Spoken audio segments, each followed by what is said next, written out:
که څوک د کرونا وایرس د وجې نه مړ شي او حکومت ورساته په دې شرط باندې لاش ورکړي چې دا به تاسو نه کولوئ، نو په دې صورت کې کفن او د خښولو او داسې د غسل ورکولو څه ترتیب ده؟ اوله خبره خو دا ده چې مرده ته غسل ورکول دا واجب دي او بغیر د څه عذر نه دا پرېښودل جایز نه دي. که چیرته د حکومت طرف نه د دې لاش په کلاولو باندې پابندي وه یا د دې لاش په کلاولو باندې سزا یقین و،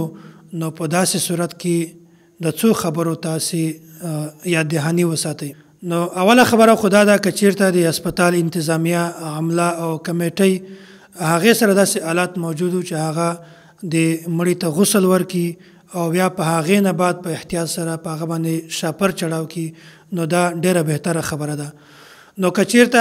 هسپتال انتظامیه کمیټې ورسره څه آلات د غسل موجود نه وي او بیا هم په هغه باندې شاپر چړاو کړي بغیر د غسل نه لاش ورثه ته حواله کړي، نو په داسې صورت کې نو دا خو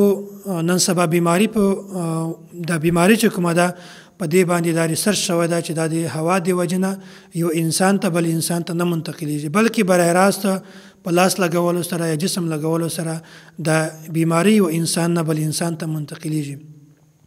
نو په داسې صورت کې لاسو ته د دستانې واچوي او احتیاطي تدبیر د ټول استعمال کې په هغه باندې نه باسه د بیا دغه مړي ته غسل ورکړي.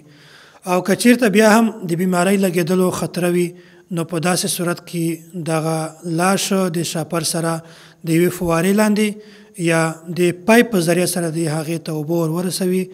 نو بس صرف دومره فرضي غسل باندې هم اکتفا دا کافي ده. نو که چیرته مونږ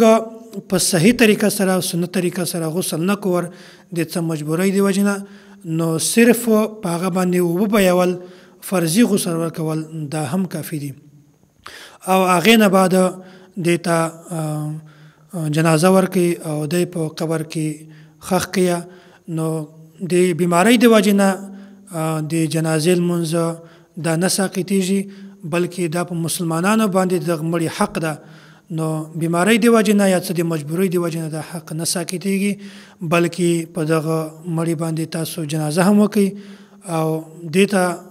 د دفن او د کفن صحیح انتظام هم وکړئ.